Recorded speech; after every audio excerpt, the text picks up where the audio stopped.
called the sac or sacu.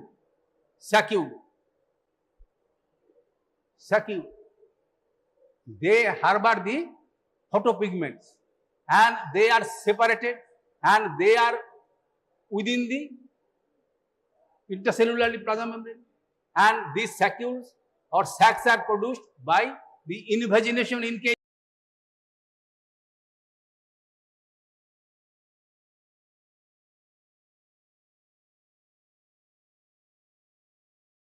compromise.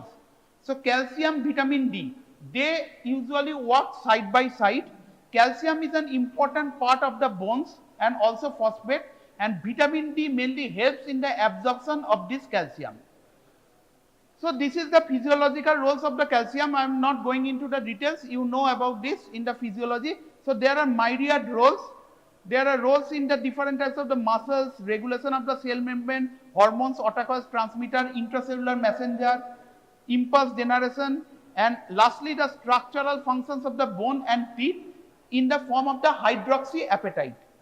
So now coming to the calcium level. So in the body, in the males the calcium level is approximately 1300 gram, in the females approximately 1000 gram.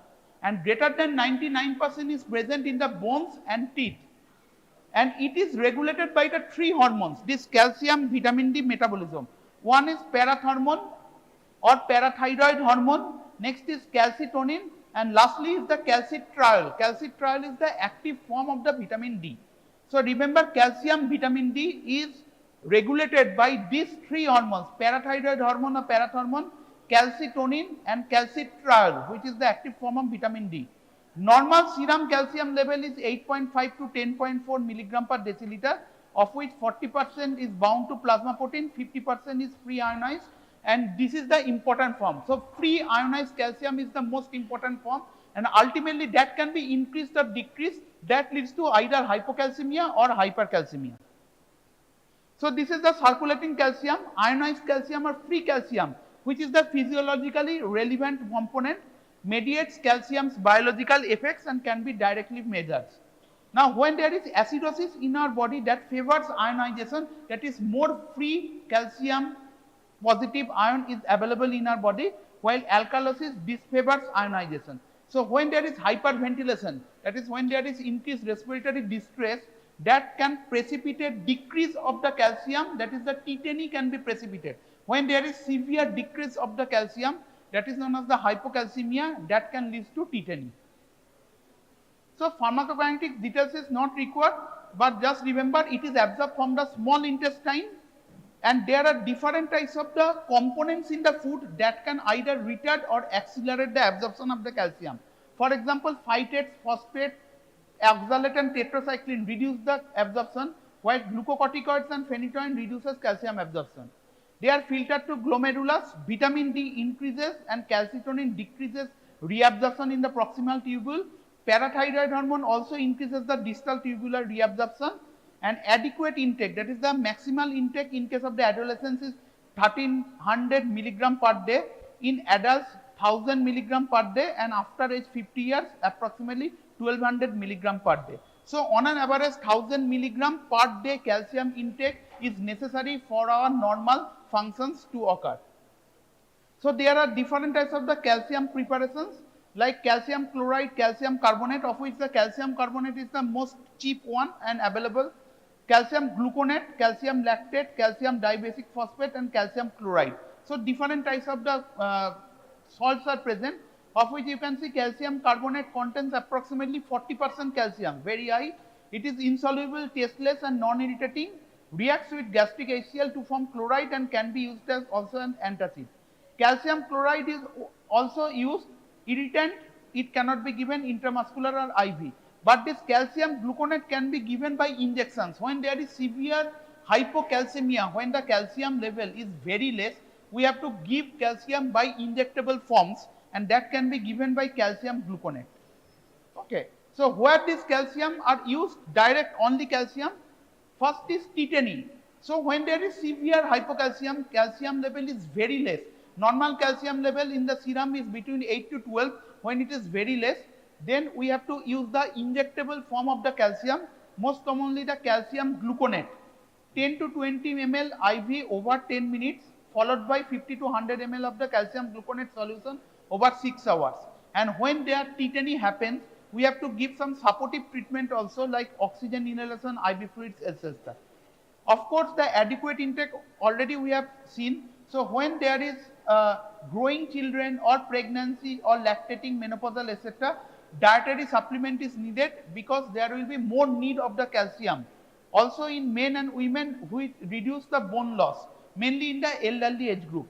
Osteoporosis, of course, the calcium is an important part of the management as well as the prevention of the osteoporosis. Calcium and vitamin D usually used in combination. Empirically, in dermatosis, paresthesia, weakness, there is inexplicable weakness or dermatosis or paresthesia, that is, the sensation is somewhat different. In these cases, calcium can be used, and in some cases antacid, as antacid. So you can see this is the Trousseau sign, which can be seen in case of the tetany. When there is severe hypocalcemia, there will be undue hyperflexion and hyperextension of different metacarpo and carpophalangeal joints, and this is known as the Trousseau sign, by which the hypocalcemia can be diagnosed. Phosphate is also part of this bone, essential component of all body tissues. Greater than 80% present in bone exist in organic and inorganic form. Details is not required, but remember, in bones, calcium is usually present as hydroxyapatite with complex with phosphate. So calcium and phosphate usually happens within the bones side by side as hydroxyapatite. Now coming to the vitamin D. So vitamin D is actually a hormone. It is not vitamin, because it mainly regulates the different functions of our body. It is synthesized in mammals, and under ideal conditions, it is not required in diet, vitamin D. Vitamin D is the collective name given to anti-rachitic substance. Anti-rachitic means those substances that in the historical it has been seen to prevent the rickets. That's why it is known as the anti-rachitic substance, synthesized in the body and are found in the foods and activated by the ultraviolet radiation. So vitamin D in the 1930s, it has been seen that when there is no sunlight or there is decrease of the sunlight, mainly in the Arctic region, there will be more chances of the bones architecture deterioration. This is known as the rickets in case of the children and osteomalacia in case of the adults, and it can be treated by the vitamin D supplementation. That's why it is known as the anti-rachitic substance. So it can be divided into D3, D2 and D1. Vitamin D3 is also known as the cholecalciferol, which is synthesized in the skin under the influence of the ultraviolet rays. D2 is also known as the argocalciferol. It is present in the irradiated foods, that is foods which are given ultraviolet radiation, yeast, fungi, bread, milk, etc. And D1 is basically a mixture of different anti-rachitic substance. It is not used now. Previously it was used. So calcitriol is the active form of the vitamin D, and it is the physiologically important form. It is released from liver in blood and binds to specific vitamin D binding globulin. So you can see this is the activation and synthesis of the vitamin D. So 7-dehydrocholesterol, which is synthesized in the skin, and this by means of the ultraviolet light, it is converted to cholecalciferol, which is also known as the vitamin D2. Then this cholecalciferol comes to the liver microsomes. Within the liver microsomes, 25 hydroxylation of this cholecalciferol happens. Then the 25 hydroxy D3 is formed, also known as the calcifediol or 25 hydroxy cholecalciferol. Then it comes to the kidney, where in the kidney mitochondria 1 hydroxylation again occurs. Then it is converted to calcitriol, which is also known as the 125 dihydroxy vitamin D3. Similarly, in ergosterol is present in the yeast, bread, milk, etc. When it is irradiated, that is the ultraviolet rays is given, it is converted to calciferol, which is vitamin D2. Again, in the same way in the liver microsomes, 25 hydroxylation occurs, 25 hydroxy D2. In the kidney mitochondria, 1 hydroxylation again occurs. So 2 hydroxylation, 125 dihydroxy vitamin D2. So this 125 dihydroxy vitamin D3 and 125 dihydroxy vitamin D2, these are the active forms. of which the calcitriol is formed in our body by means of this mechanism, and it is present in the foods from outside. So that's why calcitriol is the main active form in our body. So it is clear. So it is formed in these 3 steps. So first step is the ultraviolet light, second step is the liver microsomes, and third step is the kidney mitochondria. So from the ultraviolet light, it is converted to vitamin D3 and D2, and in the liver microsomes and the kidney mitochondria, 1 and 25 hydroxylation happens, and ultimately 125 dihydroxy vitamin D3 and D2 are formed. Remember, very important, 125 dihydroxy vitamin D3. It is the active form and it is also known as the calcitriol. So where it is obtained source?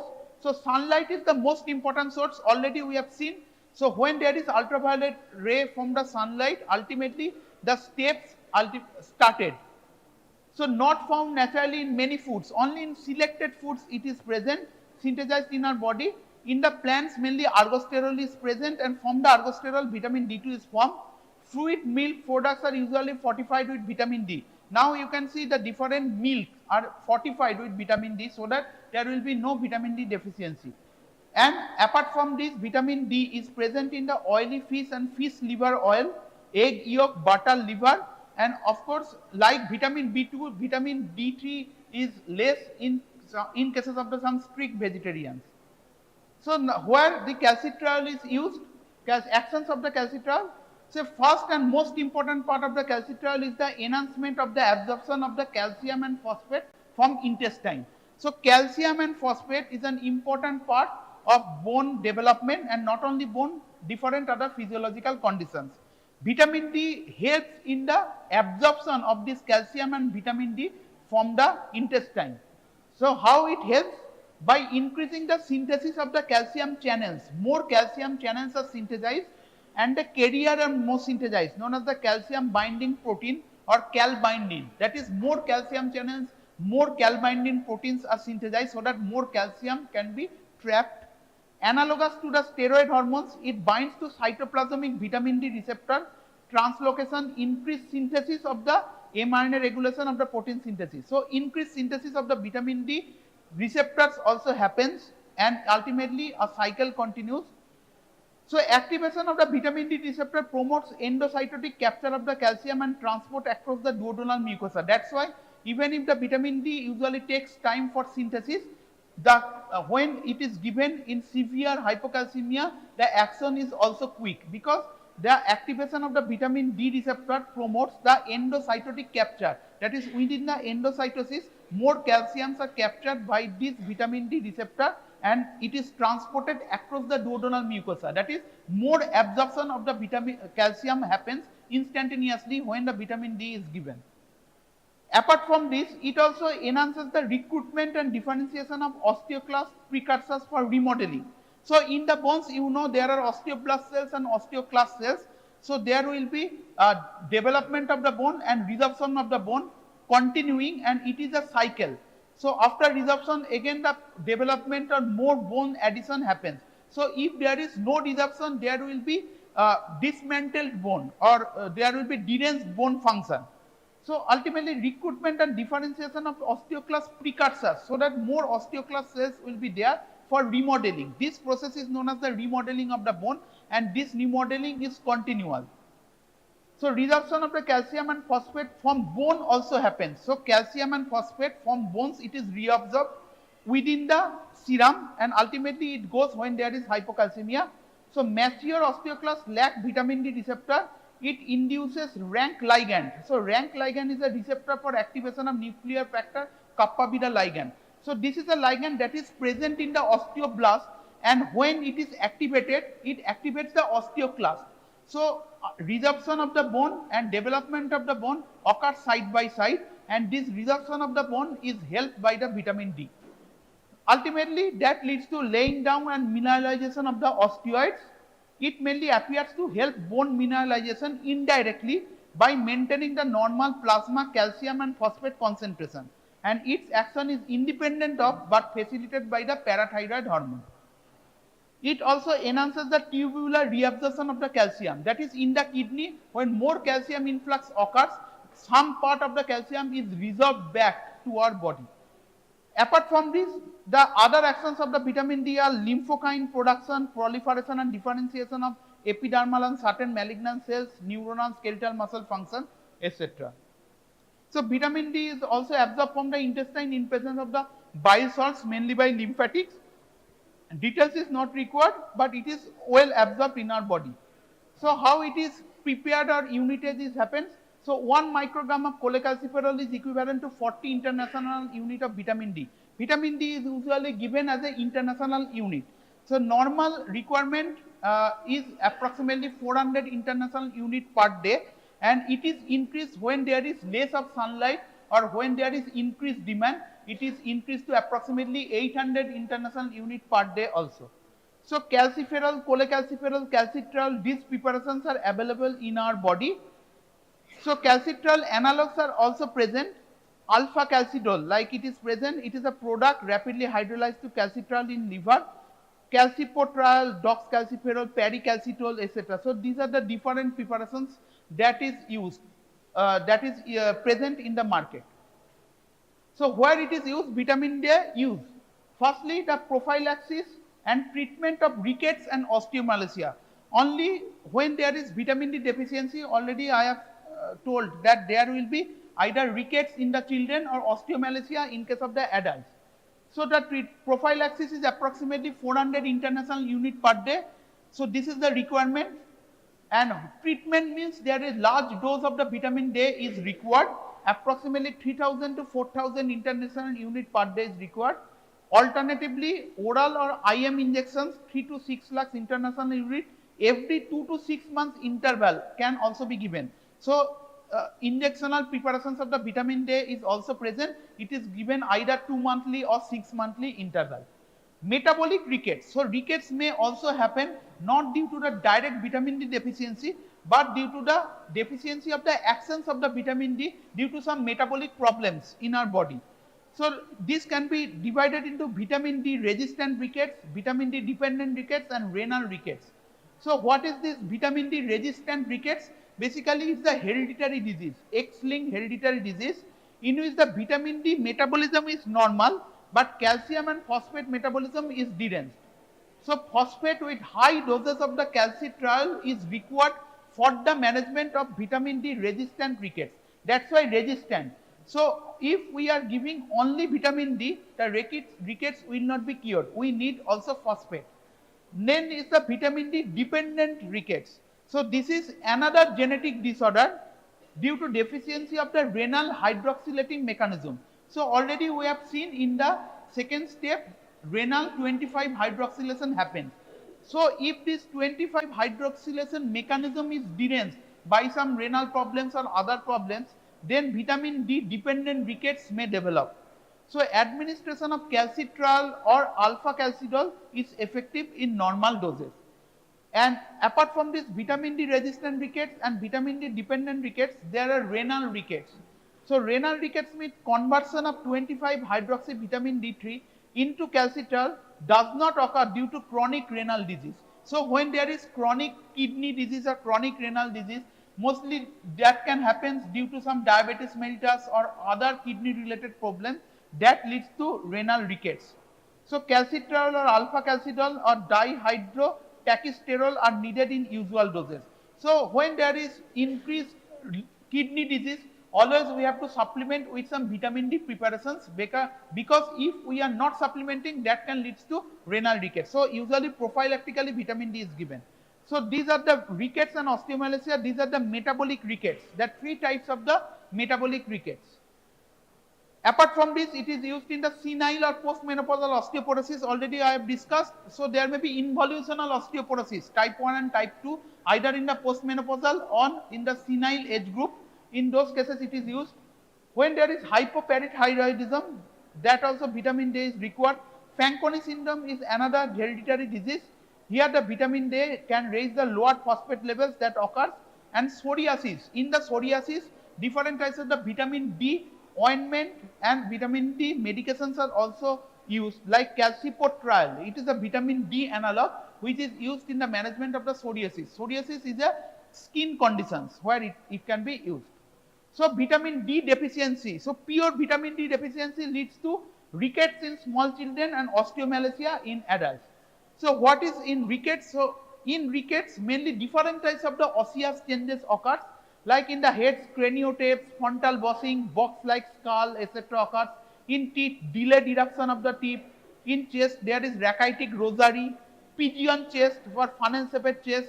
In spinal column, scoliosis, kyphosis or lordosis. That is there are different bending of the spinal cord will be deranged.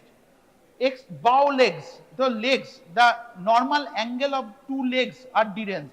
Rachitic dwarfism, that is the total height is also shortened. In the muscular system, pot belly, motor development is delayed, and different other nervous and mental symptoms can also develop in rickets. So you can see it is a normal picture of a rickets. You can see this is a pot belly, rachitic rosary, pigeon chest. This is the pigeon chest like this. So this can happen when there is vitamin D deficiency. So this is rickets. So you can this is the bow legs. So normal angle between the two legs are changed when there is vitamin D deficiency. This is the bow legs. You can see the curvature is changed. So the treatment, so apart from the food and nursing care, prevention of complications, vitamin D therapy and different types of the vitamin T injections are also given. Dose is not required, and prevention is important. Pregnant and lactating women should take adequate amount of the vitamin D, because vitamin D requirement is increased in pregnancy and lactating women.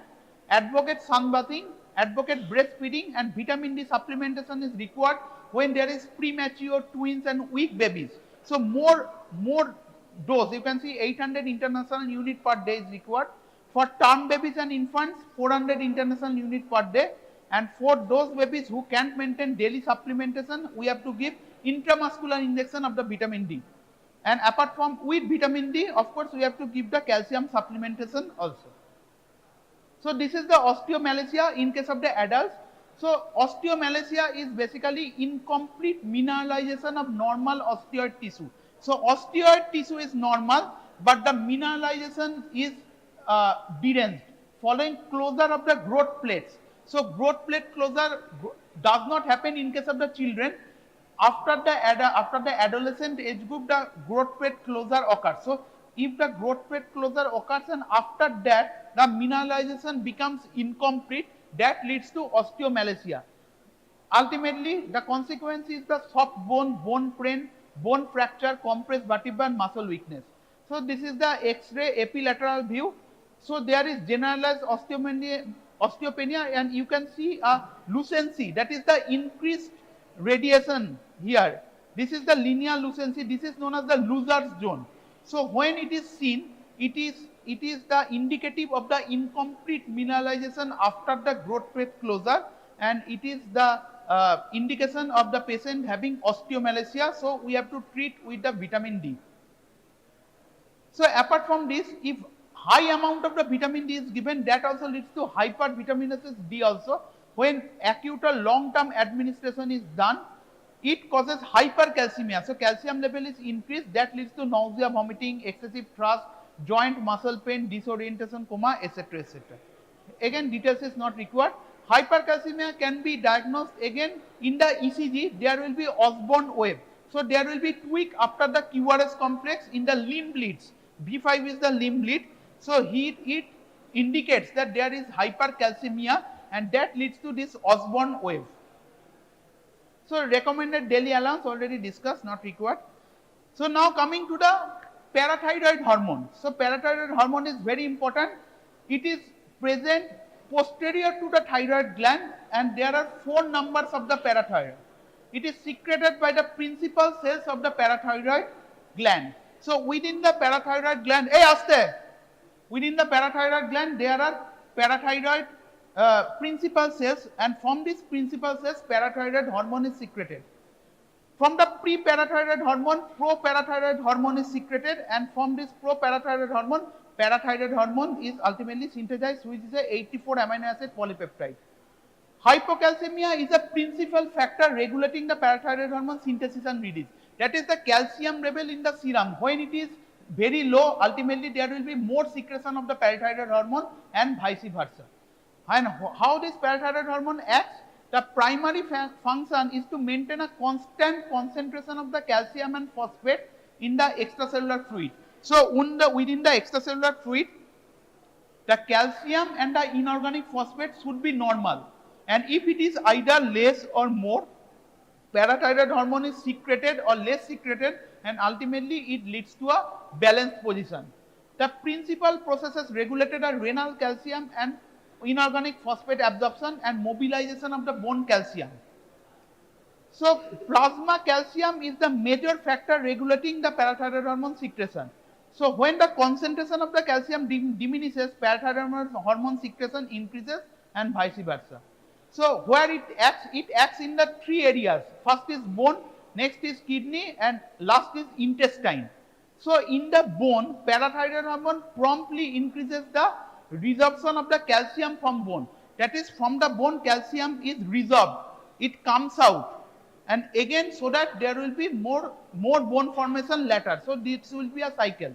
This is the most prominent action of the parathyroid hormone, exerted by increasing the number of bone remodeling units and activating osteoclast when high concentrations are present continuously. Since bone resorption is followed by new bone deposition, so basically it is a cycle. After the bone resorption, bone deposition occurs. This is also promoted by the parathyroid hormone.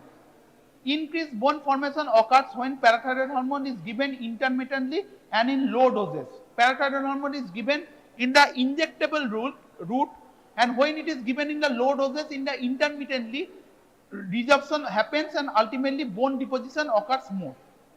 In the kidney, parathyroid hormone increases the calcium reabsorption in the distal tubule. So within the kidney there are distal tubule from which the reabsorption of the calcium back to the body happens. Parathyroid hormone increases this reabsorption, provides moment to moment regulation of the calcium excretion.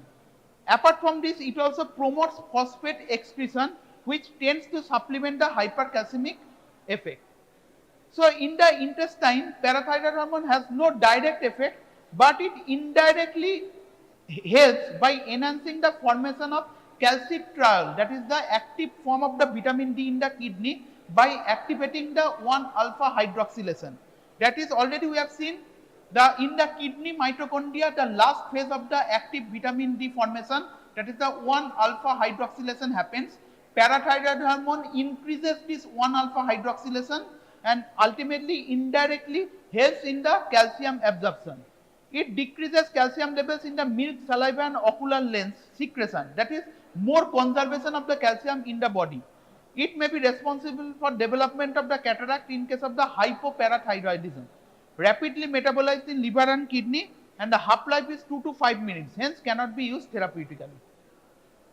So this parathyroid hormone, you can see the half-life is very less, only 2 to 5 minutes. That's why clinically parathyroid hormone per se cannot be used, but recombinant form has been formed. Recombinant parathyroid hormone, also known as the teriparatide. So teriparatide can be used clinically when there is parathyroid hormone deficiency. So it stimulates new bone formation on trabecular and cortical bone surfaces by preferential stimulation of osteoblastic activity over osteoclastic activity. And daily subcutaneous injections for treatment of the severe osteoporosis is usually given. So teriparatide injections is available. Daily subcutaneous injection is given when there is severe osteoporosis. So there is severe quality of the bone is compromised. Diagnostic use, it can use to differentiate pseudo and true hypoparathyroidism. That is, from the parathyroid gland, parathyroid hormone is secreted less. Whether it is true hypoparathyroidism or pseudo hypoparathyroidism can also be delineated by giving the teriparatide injections. Side effect is occasional headache, dizziness, leg cramps. So this teriparatide can also be used for the treatment of osteoporosis apart from calcium, vitamin D. Now coming to the cinacalcet. Cinacalcet is a drug which is basically also known as the calcimimetics or calcium sensor mimetics. Basically it senses the calcium, activates the calcium sensing receptor, CASR. This calcium sensing receptor is present in the parathyroid gland. So parathyroid gland, already we have seen, they basically helps in maintaining balance of the calcium in our body. So there are calcium sensing receptor within the parathyroid gland that senses whether the calcium level in our body is less or more, and accordingly the parathyroid hormone is secreted. So parathyroid hormone, when it is secreted, we have already seen that acts on the bone, that acts on the kidney, and that acts indirectly on the intestine to help conserve more calcium in our body. In the bones, they help in the resorption of the calcium from the bones back to the serum or back to the body. Again in the kidney, it helps in the 1-alpha hydroxylation. Again in the intestine, they also help in the vitamin D to capture more calcium. So basically this cinacalcet activates this calcium sensing receptor and enhances sensitivity to extracellular calcium and blocks parathyroid hormone secretion. It is indicated in secondary hyperparathyroidism. So parathyroid gland, from the parathyroid gland, parathyroid hormone is secreted more, but due to some secondary causes, this is known as the secondary hyperparathyroidism, mostly happens due to some kidney diseases and also in the parathyroid tumor. Here we need the cinacalcet so that it activates the calcium sensing receptor. Adverse effect is of course the hypocalcemia, because they basically decrease the calcium conservation power in our body. So it is used when there is more parathyroid hormone secretion from the parathyroid glands. So cinacalcet. So this is the hypo and hyperparathyroidism. So hypoparathyroidism, that is from the parathyroid gland, the hormone is secreted less. So ultimately that leads to low plasma calcium level. When there is low parathyroid hormone, there will be low calcium level in our body. There will be tetany, convulsion and laryngospasm can happen. Paresthesia, cataract and psychiatric changes can also happen. There is another term known as the pseudo hypoparathyroidism that mainly happens due to the receptor level, due to the reduced sensitivity of the target cells to parathyroid hormone and caused by a mutation in the G-protein coupled receptor. Details is not required. And apart from this, another is hyperparathyroidism, just opposite of the hypoparathyroidism, that may happen due to some parathyroid tumor. So when there is tumor, there will be more parathyroid hormone secretion. So there will be hypercalcemia, because more calcium is consumed in our body, so there will be more calcium. So decalcification of the bone, because there will be more resorption of the calcium from the bones, that is not normal. So deformities and fractures again can happen. Metastatic calcification, renal stone, muscle weakness, constipation, anorexia, all can happen. So hyperparathyroidism can typically also leads to increased fracture risk, okay, because there will be more resorption of the bones, that is not normal. Normal resorption and deposition of the bones are in the cycle, but when there is more parathyroid hormone in our body, there will be more resorption and less deposition of the bones, so that there will be more chances of the fracture. So treatment is surgical removal of the parathyroid tumor. When it is not possible, low calcium, high phosphate diet with plenty of the fluids is advised. In hyperparathyroidism, there is also constipation, severe constipation happens, that's why more fluid is required in our body. So this is the calcium homeostasis. In short, you can see this is the 4 parathyroid glands. These parathyroid glands are present posterior to the thyroid gland. Parathyroid gland secretes the parathyroid hormone. This parathyroid hormone can acts on the kidney and on the bone. In the kidney, they decreases the urinary calcium excretion, that is calcium is reabsorbed back. They causes increased urine phosphate, that is phosphate is relieved from our body, and ultimately they will be helps in the more calcitile formation. In the bones, they causes the resorption of the bones, that is there will be more plasma calcium, and this calcitriol that is released also causes the resorption of the bone, so there will be more calcium. And this calcitriol in the intestine, they also causes increased phosphate absorption and increased calcium absorption. All this leads to increased plasma calcium, and this increased plasma calcium by means of the feedback inhibition causes decreased secretion of the parathyroid hormone. So when the calcium level becomes normal in our body, the parathyroid hormone again secretes the less parathyroid hormone. So this is the calcium homeostasis and regulation. You can see, so parathyroid hormone, vitamin D, calcium, this kidney, bones and intestine, or are in synchrony to maintain a normal calcium level in our body, normal vitamin D in our body, as well as normal parathyroid hormone in our body. So again the same thing. So when there is decreased plasma calcium concentration, the parathyroid hormone secretion is increased. That leads to increased plasma parathyroid hormone concentration. That leads to decreased renal tubular reabsorption of the phosphate, increased urinary excretion of the phosphate, and decreased plasma phosphate concentration for the phosphate part. It causes increased bone resorption. So there will be increased release of the calcium into plasma, increased renal tubular reabsorption of the calcium back to the body. So there will be decreased urinary excretion of the calcium, less urinary excretion of the calcium.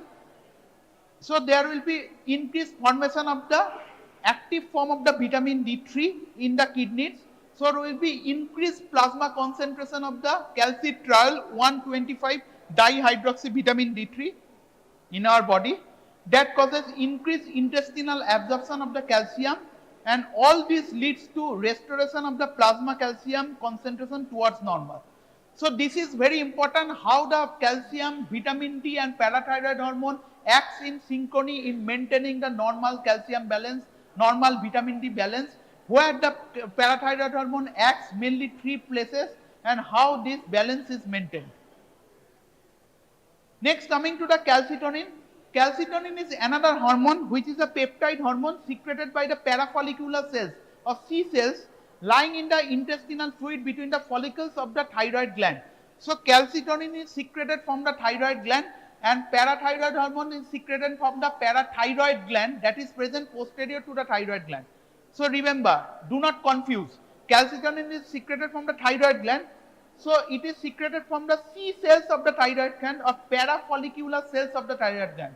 So parathyroid hormone is secreted from the parathyroid gland, and calcitonin is secreted from the parafollicular cells of the thyroid gland. Okay. So this is a 32 amino acid single chain peptide. Basically it tends to decrease the plasma calcium concentration. So remember, the action of the calcitonin is just opposite of the parathyroid hormone. Opposite of the parathyroid hormone. So it decreases plasma calcium concentration, opposite action of the parathyroid hormone. It is the most potent peptide inhibitor of the osteoclast mediated bone resorption. So this bone resorption is prevented. Okay. Helps to protect the skeleton during periods of the calcium stress. So such as growth, pregnancy and lactation. So basically all these are maintained in balance. So parathyroid hormone, calcitonin, they are maintained in balance. The action is just opposite. Synthesis and secretion of the calcitonin is regulated by plasma calcium concentration itself. Again, when there is rise of the plasma calcium concentration, so there will be fall in plasma calcium concentration, decreases the calcium release. So just opposite. So parathyroid hormone secretion will be more when the calcium concentration in our body is less. But the calcitonin concentration is less when the plasma calcium concentration is less. That is similar. Circulating level of the calcitonin is low, its physiological role is minor. The plasma T-half is 10 minutes, but its action lasts for several hours. So calcitonin decreases the blood calcium ion concentration rapidly within minutes after injection of the calcitonin. So action of the calcitonin is inhibits the bone resorption by direct action on osteoclast, opposite of the parathyroid hormone. Inhibits the proximal tubular resorption of the calcium and phosphate by direct action on kidney, just opposite of the parathyroid hormone. Action is mediated to G-protein coupled calcitonin receptor, but target cells are different from that of the parathyroid hormone. So there are different preparations of the calcitonin present. So porcine or natural calcitonin is antigenic, that's why it is lesser used nowadays. Usually synthetic salmon calcitonin is used. So this calcitonin is obtained from the salmon fish, more potent and longer acting due to slower metabolism. Synthetic human calcitonin, 1 international unit is 4 microgram of the standard preparation. Calcitonin is given by subcutaneous or intramuscular routes, and remember, salmon calcitonin is also available as nasal spray. So if you are asked that example of a nasal spray, so calcitonin nasal spray is very commonly used. It can be given salmon calcitonin by nasal spray, it can be given. So where this calcitonin is used? When there is hypercalcemic states, that is calcium level is high, hypercalcemia. And this hypercalcemia occurs, already we have seen, when there is hyperparathyroidism. So from the parathyroid gland, parathyroid hormones is more secreted due to some parathyroid tumor that leads to hypercalcemia. Hypervitaminosis D. So already we have seen when there is more taking of the vitamin D. Osteolytic bony metastasis in case of the cancer, it has been seen. And hypercalcemia of malignancy. Here calcitonin is used. It acts rapidly within 4 hours. Response peaks at 48 hours. Paget's disease of the bone. This is another disease where there is disorder of the increased skeletal remodeling. So skeletal remodeling becomes very much deranged in case of the Paget's disease of the bone, and there will be more risks of the fracture. After improvement for few days, later resistance may develop due to production of the antibodies. Here calcitonin can be used. Postmenopausal osteoporosis and corticosteroid-induced osteoporosis, it can be used. And diagnosis of the medullary carcinoma of thyroid. So it can be used in the diagnostic purpose also, because it is secreted from the C cells, the parafollicular cells of the thyroid. Adverse effects: flushing, tingling, sensation in fingers, flu-like symptoms, allergic symptoms, etc. can occur, but nothing significant, not important. Fibroblast growth factor 23. Details is not required. Remember the name FGF23. So this is also invented in the invented stage. Main function is the promotion of the urinary phosphate excretion. So basically it is a hypophosphatemic hormone and the suppression of the active vitamin D production by the kidney.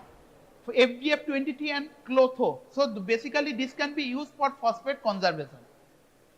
Now coming to the bisphosphonate. So bisphosphonate is very important in decreasing the osteoporosis, in prophylaxis and treatment of the osteoporosis. So bisphosphonate is a non-hormonal agent in calcium homeostasis. Basically they form a three-dimensional structure capable of chelating divalent cations like calcium and have a strong affinity for bone. This bisphosphonate is very important for your examination. It can come as long question, short note, as well as in the viva. So bisphosphonate is a three-dimensional structure. It prevents osteoporosis, useful in metabolic bone disease and hypercalcemia. Most effective anti-disruptive drug at present. So you can see this is the structure. Basically this is the analog of the pyrophosphate that contains two phosphate group attached to a geminal or central carbon. Okay, these are the two phosphate group R1 and R2 that are attached to the geminal or central carbon that replaces the oxygen in the pyrophosphate.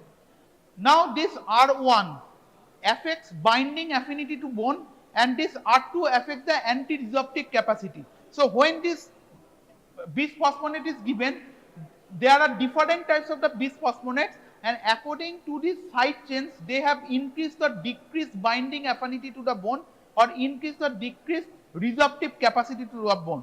R1 determines the binding capacity and R2 determines the resorptive capacity and also side effect profile. They vary in potency based on these specific side chains. So there are different generations of the bisphosphonate. First generation lesser is now etidronate, telludronate. Second generation name is pamidronate, alidronate and ibandronate. These are used nowadays. And third generation newer ones are the risedronate and zoledronate. So you can see with each generation the potency of these bisphosphonates are increased. So you can see zoledronate is very much potent, approximately 5,000 times than the normal etidronate. So these bisphosphonates can be given orally or it can be given in the injectable form. So first generations are minimally modified side chain, second generation contain a nitrogen group and third generation contain a nitrogen atom with a heterocyclic ring. And the efficiency and potency is more in the third generation than the second generation and the first generation. So the mechanism of actions is basically it is easy. So basically they have affinity towards the bone, affinity towards the hydroxyapatite molecule that is present within the bone. So there are two main components of the bone matrix and solid mineral phase. This solid mineral phase is the hydroxyapatite. Bisphosphonates attach in the hydroxyapatite and ultimately in resorptive pits they localize here and accelerated apoptosis of the osteoclast, reducing their number. So osteoclast that ultimately helps in the resorption of the bone that are reduced when these bisphosphonates come and they attach with the hydroxyapatite parts of the bone. So there will be less resorption of the bone, disruption of the cytoskeleton of the ruffled border of the osteoclast. That is, the osteoclast action is decreased when this bisphosphonate is given. So bisphosphonates localize in the acidic zones of the resorptive pits. So within the resorption of the bones, there are resorptive pits where it is attached, and they are high affinity for calcium ions. This calcium ion released from the bone surface due to high acidity, and bisphosphonate also are released. So ultimately they help by increasing the solid mineral phase or hydroxyapatite. Okay.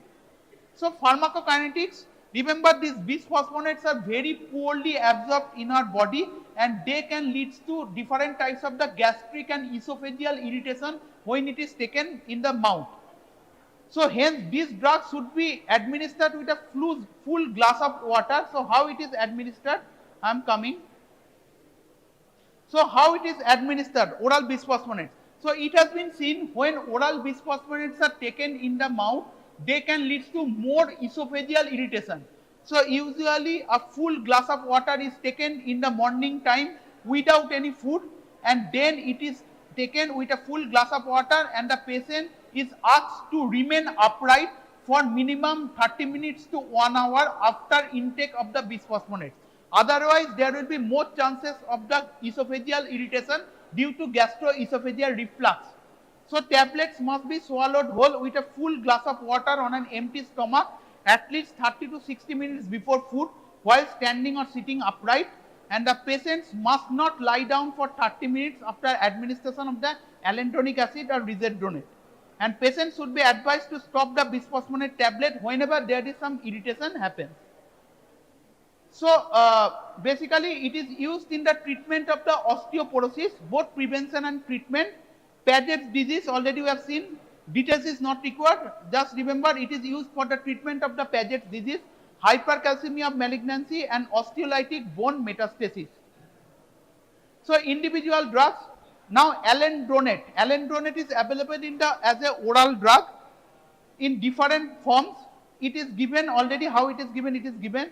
Adverse drug reaction is gastric and esophageal irritation, very important. Risedronate is similar to alendronate, and zolendronate or zolendronic acid is very much potent than the other agents. Usually it is given by injectable forms 6 monthly or 1 yearly. That is for the long period of the time. It suppresses the osteoclastic activity, additional anti-tumor effect, proliferation of the bony metastasis of the prostate, and adverse drug reaction is flu-like symptoms due to cytokine release. So the adverse effects are already I have told that gastrointestinal complications like gastritis, esophageal irritation, these are important. To minimize this gastrointestinal inflammation, the different points that I have discussed, that is, it should be taken in the empty stomach in the morning with a full glass of water. The patient has to remain upright for 30 minutes to 1 hour after taking of the bisphosphonate tablet. It should be maintained. And bisphosphonate related osteonecrosis of the jaw or phossy jaw can also happen, but it is rare in some of the cases. Initial parenteral infusion can also lead to skin flushing, flu-like symptoms also, and zoledronate can cause severe hypocalcemia and associated with renal toxicity, etc. So this is about the bisphosphonates. Osteoporosis already I have discussed. There are some things.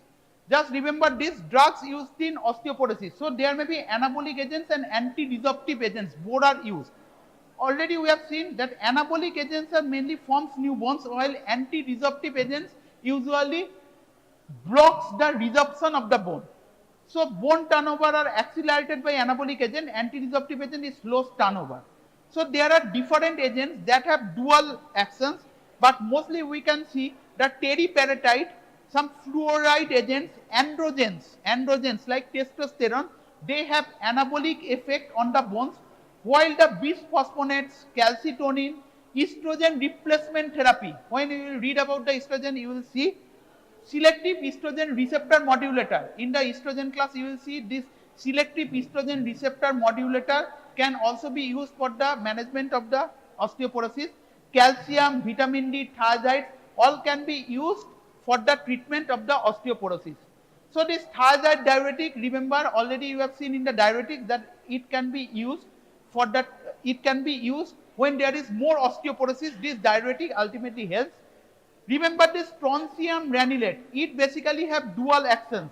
So oral, it is known as the dual action bone agents, also known as the DABS, dual action, that is it has both anabolic action as well as anti-resorptive action. It is a ranelic acid salt of strontium. Basically they increase the collagen and non-collagen protein synthesis, enhances pre-osteoblast differentiation and decrease osteoclast function. Fluoride details is not required, just remember fluoride is used previously but due to some toxicity it is not nowadays used. Denosumab, again it is very costly, it is basically a monoclonal antibody of the rank ligand, and this rank ligand activation is important for osteoclast activation.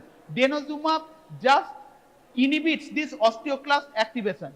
So denosumab is a human monoclonal antibody that binds with high affinity to rank ligand that mimics the osteoprotectin. This osteoprotectin is the normal physiological ligand of this rank.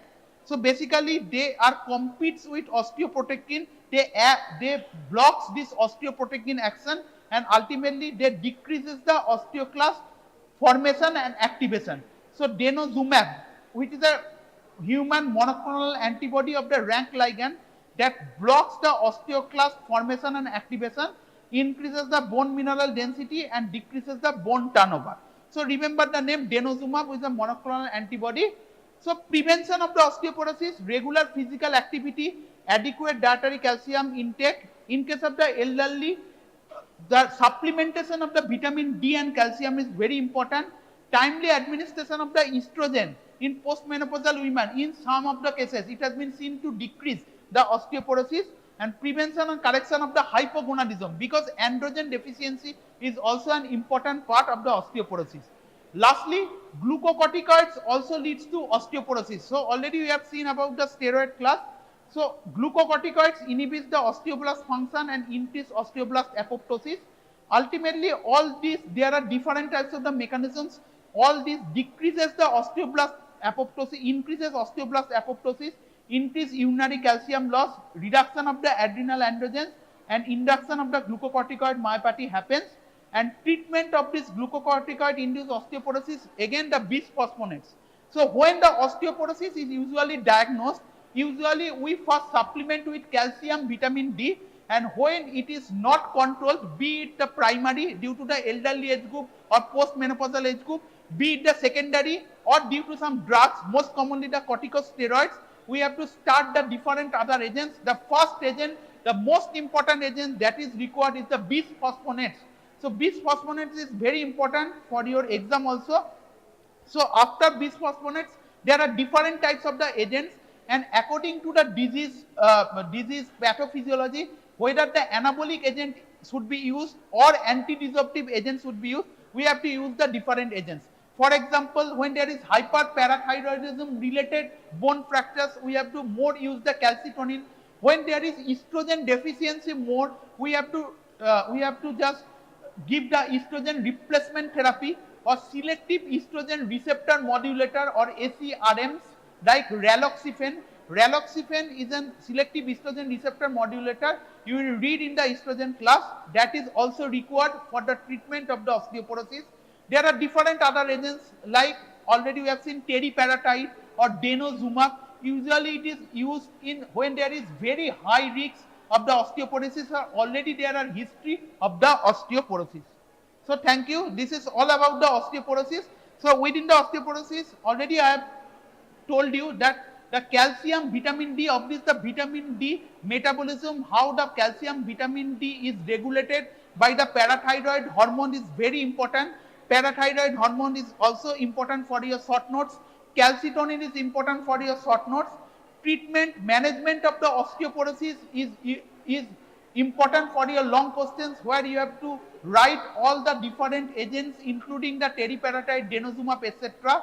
You have to know about the bisphosphonates, everything about the bisphosphonates, how the bisphosphonate acts, what are the different generations of the bisphosphonates, adverse effects of the bisphosphonates, and how the bisphosphonate tablet have to be consumed, that is in the morning time, etc., etc., and what are the adverse effects. So these are the important points.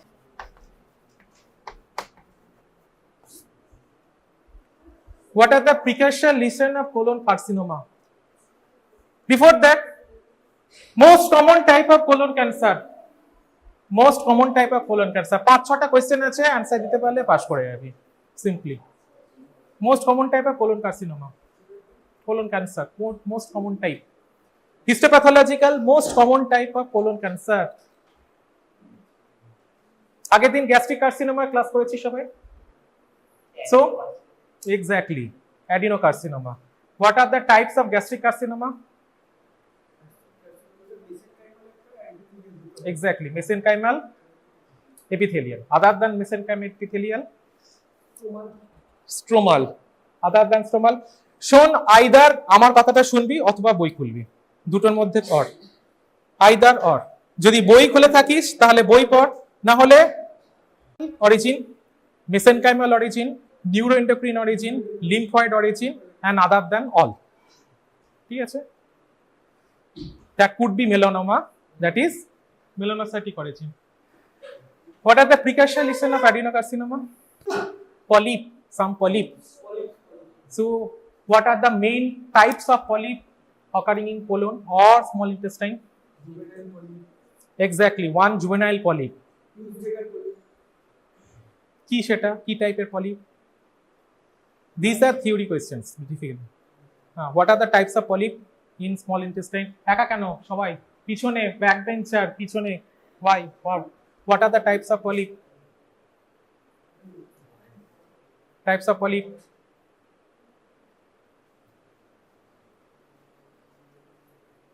Broad classification of polyp. একটা তো juvenile, জুভেনাইলটা একটা নাম, exactly একটা নাম। কোন heading এ আসে পলিপটা? শোনা গিয়েছিল hyperplastic polyp, inflammatory polyp, adenomatous polyp. Okay, so what are the types of polyp? Juvenile, which kind of polyp? Juvenile-টা কোন হেডিং এর মধ্যে আসে? Under which heading juvenile polyp comes? Hyperplastic polyp. Other than juvenile polyp, another hyperplastic polyp, Creutzfeldt syndrome বলছিলিস, that is one. Inflammatory polyp, great example. No. Inflammatory cloacogenic polyp of colon. Adenomatous polyp types, tubular, villus. Most common syndrome associated with the presence of adenomatous polyp, adenomatous polyposis coli syndrome, and non-hereditary polyposis coli syndrome, HNPCC. Okay. So, the most common primary etiology or precursor lesion of colonic carcinoma is polyp. These polyp are mainly of two types, from where the coloncarcinoma usually occurring. That could be adenomatous polyp,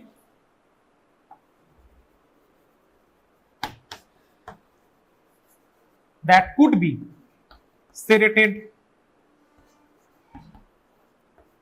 polyp, sessile serrated polyp.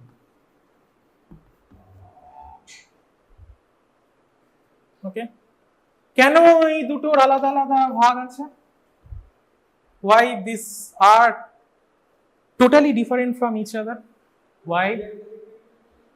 These are basically usually benign and they are precursor lesion because they have a great chance of malignant transformation.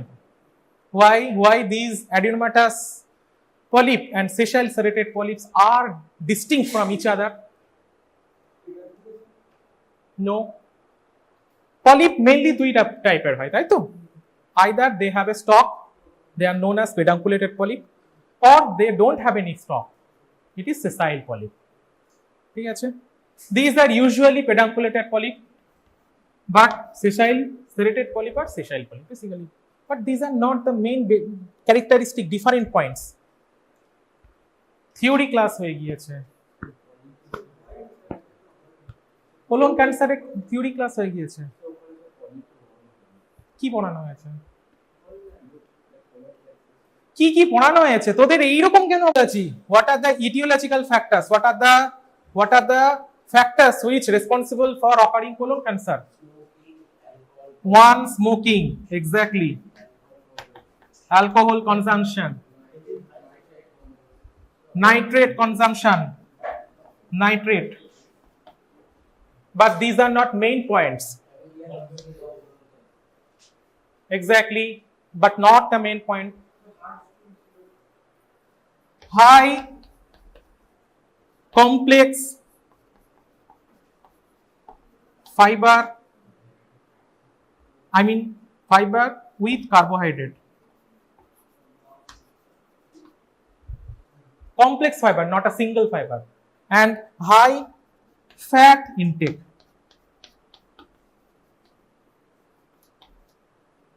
Plus low protein intake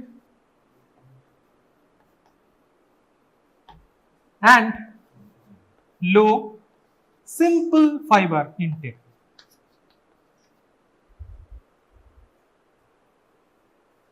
Smoking, alcohol, nitrate, high complex carbohydrate intake, low protein intake, high fat intake, and low simple carbohydrate intake. Simple fiber intake. These are the main etiological factors. Okay. There are two distinct pathological features which are associated with the pathogenesis of adenocarcinoma. Basic pathogenesis of adenocarcinoma in two sides, mainly in two parts of the colon.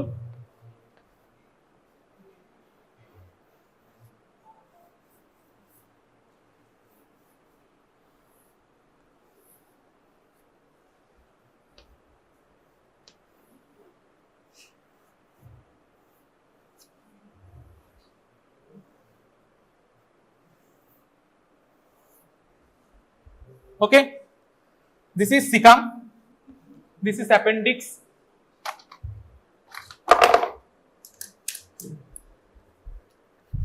this is cecum, this is appendix, ascending colon, transverse colon, descending colon, sigmoid colon, and this is anal colon. This whole thing proctosigmoid junction, proctosigmoid portion. This portion up to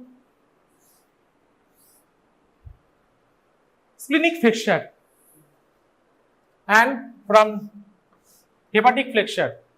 This is right-sided right colon, transverse colon, and left colon.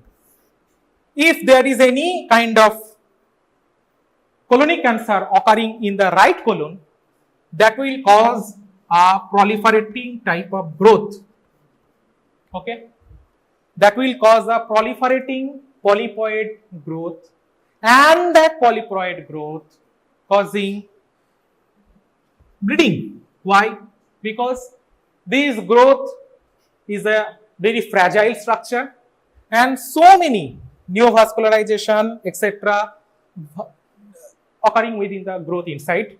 So there will be an ulceration in the superficial portion of the polypoid structure, and that will cause, ultimately that will cause bleeding. So if there is any right-sided growth, usually they present as iron deficiency anemia. Why? That could be associated with huge occult bleed, and that occult bleed associated with low iron content in the body. So usually they present with an iron deficiency anemia if there is any right-sided colonic growth. Is it okay? But if the growth occurring in the left side, that will cause a constricting type of annular growth. Okay. Why this is constricting type? Because they have a poor differentiating features. Either they have a huge amount of mucin within the stroma, or they produce stricture. Stricture means some fibrogenic material are produced by the malignant cell, and that is causing a thickening of stroma. This is known as desmoplastic change. The whole gross specimen will feel leather-like, hard. So this kind of growth is annular growth, circumferential growth, and this circumferential growth basically causes constriction of left side of the colon. And due to the constriction, any material inside cannot pass into anal canal. So if any material cannot pass here, that will cause distension. Inflammatory process may go on that produce an important surgical condition known as toxic megacolon. Okay, Hirschsprung disease hoy. This is another cause. Second point, if there is any obstruction, this obstructive area causing an fissure formation with external surface. Fistula formation with external surface. So along the obstruction there will be pathway formation, and that pathway ultimately opens up at the external epithelial surface. That is known as malignant fistula formation. So these 2-3 things are very specific for the left side of colonic growth. Other some non-specific clinical features. So the clinical feature might be, of course, there will be weight loss, dizziness, etc., etc. And it will cause iron deficiency anemia due to obstructive growth in the right side. If it is obstructive growth in the left side, that will present as occult bleeding. So in an occult bleeding, if I do the stool examination, occult blood will be positive for the stool, etc.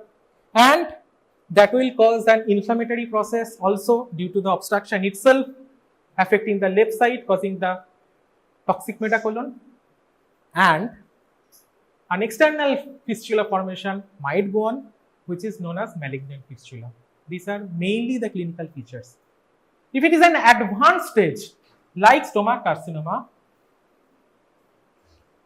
this malignant cell may enter into the lymphatic circulation or hematogenous circulation. Hematogenous spread may go on, and it will cause a lymph node metastasis.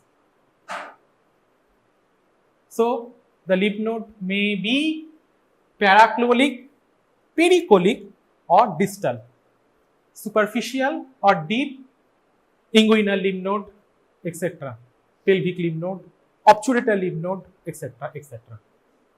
And depending upon that, which group of lymph node affected, the staging will be different. The TNM staging will be different. বুঝতে পারলে concept clear হলো why this is mainly there are two types of colon cancer.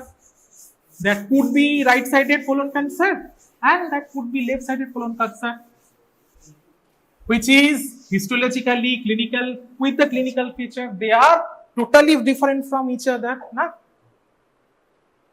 In right side, the precursor lesion is adenoma or adenomatous polyp, and this whole thing is known as classical pathway of adenoma carcinoma sequence. Why? there is a important initial mutation occurring in classical pathway of adenoma carcinoma sequence. This is an important theoretical aspect of histopathogenesis or pathogenesis of right-sided colonic cancer. Right-sided colonic cancer. কি হয় এতে?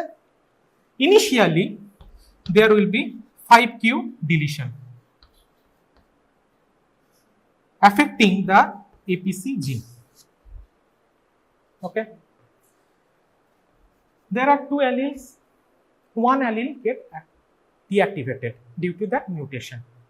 APC gene deletion mutation due to 5q APC gene deletion mutation. One allele gets deactivated, and a baby born with deleted 5q mutation of APC gene. This condition is known as fast hit of pathogenesis of colon cancer. বুঝতে পারলে? দুটো allele আছে 5q সাইটে ফোসাইয়ে। এই জিনটার নাম হচ্ছে APC জিন, যার একটা সিঙ্গেল অ্যালিল ডিলিটেড হয়ে আছে এবং বেবি এই ডিলিটেড অ্যালিল নিয়ে জন্মেছে। This is known as the first heat of this is known as first hit. Okay, but in the later life, due to any reason, if the second allele of 5q again gets deleted, that will cause pathogenesis, initiation of pathogenesis of adenoma carcinoma sequence. This second kind of deletion is known as second hit. And there are 2 hits always needed for APC gene mutation related syndrome formation. It is known as Knudsen hypothesis. Knudsen hypothesis.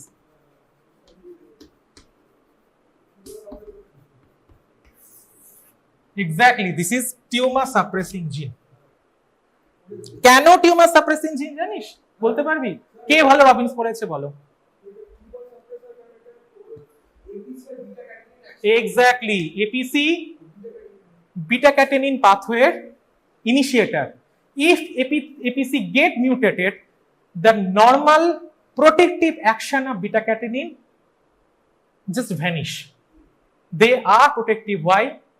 They inhibit the excessive proliferation or excessive turnover. সেখানে তো turnover সবসময় বেশি হচ্ছে, but excessive proliferation of epithelium is not there.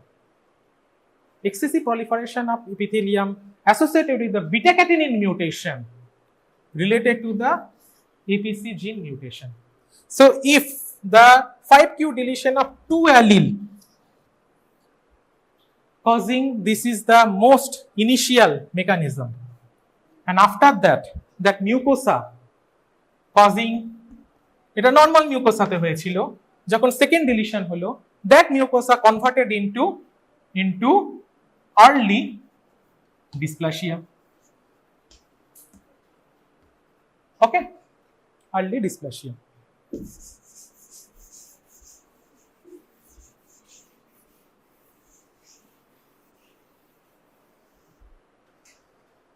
Second, in early dysplasia, there are again some mutation.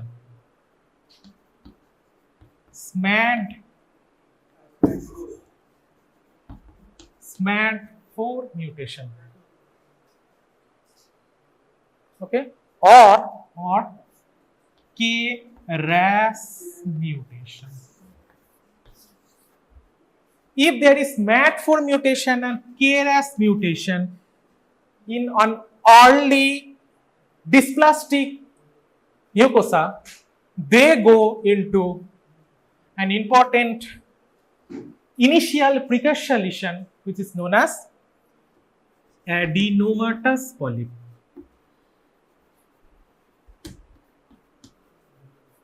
So adenomatous polyp is always associated with some kind of dysplasia, because already there are 2 type of lesion, 5q deletion, SMAD4 or KRAS mutation already occurring. Okay, and after the adenomatous polypoid structure gets mutated, the last hit will be p53 mutation.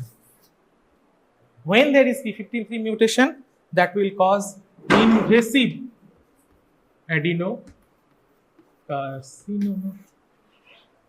So initially there will be a normal mucosa, but within the normal mucosa, the second allele gets deleted in APC gene. It gets converted into the early dysplasia. There will be SMAD4 mutation or KRAS mutation. This early dysplastic change, this early dysplasia of mucosa gets converted into the adenomatous polyp. This adenomatous polyp, in the head of the adenomatous polyp, there will be T53 mutation. That will be the last mutation, and some other like telomerase activity increase, etc., some other adjacent mutation, adjunct mutation occurring on the top of adenomatous polyp, and that adenomatous polyp go into invasive colonic carcinoma. This whole sequence known as classical adenoma carcinoma sequence occurring in the right side. এটাই বোধহয় থিওরিতে পড়ানো হয়েছিল, কেউ শোনেনি, তাই তো? Next, but in the left side,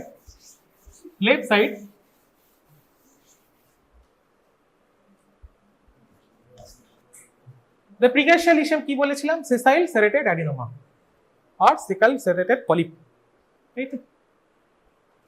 Left sided colonic carcinoma is always associated with MSI, microsatellite instability syndrome. It is associated with two genes, MLH1, MSH2. These are DNA mismatch repair enzyme coding gene. So if there is any kind of mutation that will associated with microsatellite instability syndrome, MSI, microsatellite instability syndrome, and the normal mucosa in such cases converted into sessile serrated adenoma. On top of sessile serrated adenoma, there will be second hit in form of COX-2 inhibition or transforming growth factor receptor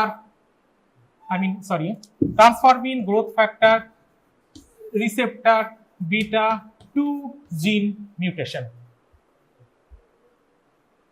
COX-2 gene mutation or transforming growth factor receptor 2 gene mutation.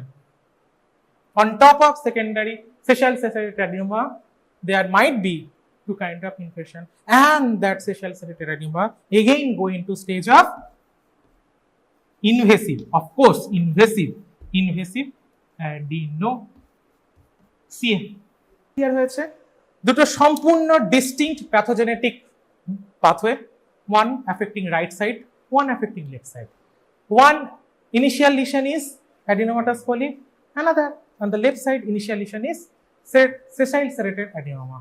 One is associated with APC gene mutation, the first hit APC gene mutation, one associated with first hit microsatellite instability, MLH1, FSH2. One associated with obstructing polypoid growth, one associated with annular constricting growth. ব্যাস এই কনসেপ্টটুকু যেন থাকে, আমি আর কিচ্ছু চাই না, কেউ কিচ্ছু চাই না, তোমাদের আন্ডার গ্রাজুয়েটে আর কিছু বিশেষ চাওয়া হয় না, এই কনসেপ্টটুকু যেন থাকে। দুটো আলাদা জিনিস, সম্পূর্ণ আলাদা জিনিস সব দিক থেকে। ওকে, এবার আমাদের প্যাথোলজিস্টদের কিছু ফ্যান্সি জিনিসপত্র আছে। অ্যাডিনোকার্সিনোমাকে ইউজুয়ালি ডিফারেন্সিয়েটেড করা হয় তিনটে গ্রেডে, well differentiated, moderately differentiated and poorly differentiated. Okay, দেখে নি চট করে। C this is polypoid colony growth, polypoid, polyp like invasive growth. There are so many areas having necrosis, ulceration of the overlying mucosa, raw blood vessels are opening up out, and the bleeding is occurring from the polypoid growth. Fine. Mainly this kind of features are usually present in the right side colony growth. Second, constricting annular type of growth, usually in the left side. দেখো এই জায়গাটা কি হচ্ছে জানো, পুরো লুমেনটাকে narrow down করে দিয়েছে। আর well differentiated histological features কি তিনটে, well differentiated, the glands will look like normal glands, malignant glands look like normal glands. Okay, these are small glands, they are lined by atypical epithelial cell. All atypical epithelial cell having features of dysplasia. So again তোমাদের initial পিরিয়ডে একই কথা বারবার করে বলতে হয়, what are the features of dysplasia? High NC ratio, anisonucleosis, prominent nucleoli, loss of polarity, hyperchromasia, etc., etc., atypical mitotic figure, etc., etc., all. ঠিক আছে, গ্ল্যান্ডের অ্যারেঞ্জমেন্ট গুলো কি আছে? These are more or less round to cubriform, round to cubriform. দেখো এইগুলো দেখো, opening out roundish, or they are very smooth or irregular outline. Actually they are looking like glands, normal glands. Usually this type of features associated with very good prognosis, well differentiated. Cubriform, these are fused glands, cookie cutter appearance. These glands are having cookie cutter appearance. Within the glands, some eosinophilic material present. These are known as glandular secretion, any kind of glandular secretion. এই গ্ল্যান্ডগুলো দেখতে পাচ্ছ কত হাইপারক্রোমাটিক, loss of polarity হয়ে গিয়েছে, হ্যাঁ, nuclear stratification হয়েছে, একটা সেলের মধ্যে অনেক কটা নিউক্লিয়াস পরপর করে বসেছে। This is moderately differentiated. ঠিক আগেকার মতন নেই, কিছুটা সলিড স্ট্রাকচারও আছে। That moderately differentiated adenocarcinoma যে malignant সেলগুলো আছে, সেই malignant cell might produce some mucin also, and that mucin production is more than 50% of stromal content. This is known as mucinous carcinoma. কি বললাম?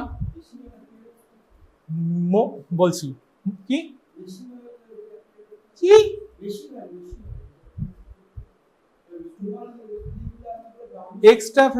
extravasation of mucin can produce any kind of appearance. কি বলা হবে? Mucin lake. Mucin লেকের মধ্যে সেলগুলো float করবে, সেলগুলোও দেখতে কার মতন হবে? সিগনেট রিং এর মতন হবে। So they are known as signet ring cell. This mucin are very tough, and the gland will produce some tough structure of stroma. Okay, these are not due to the fibrous production, these are due to mucinous production. Okay, এটা কি জানো? এটা একটা blood vessel. Blood ভেসেলের মধ্যে ছোট ছোট gland, fused gland পড়ে আছে। উইদিন দ্য ব্লাড ভেসেলের মধ্যে ফিউজড গ্ল্যান্ড আছে। This is lymphoid, lymphovascular spread. Lymphovascular spread যখনই তুমি কোনো একটা ম্যালিগনেন্সিতে দেখতে পারবে, they are an important prognostic factor, and if the LVI or lymphovascular spread is present, then it is a very bad prognosis. This is poorly differentiated. দেখো এই সেলগুলো দেখো, they are very very bizarre looking, giant, অনেক cytoplasm আছে, nucleus গুলো খুবই বাজে, নিউক্লিওলাই বোঝা যাচ্ছে, and they are present in few sheets, monolayer sheets, not forming glands. They are poorly differentiated adenocarcinoma. Okay, that's it. আর কিছু নেই। আর একটা দেখবে তোমরা মিউসিনাস, যার ক্লাস আছে, কোলোনি ক্যান্সার না, এইটুকুই। দুটো প্রগনোস্টিক ফ্যাক্টর হয়, ডেপথ অফ ইনভেশন আর number of lymph node involvement.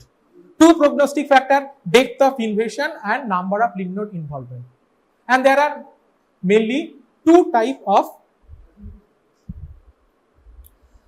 classification or staging. One হচ্ছে Duke and Clark staging, depending upon the depth of invasion, and TNM staging, tumor depth, number of lymph node and site of metastasis. That's it.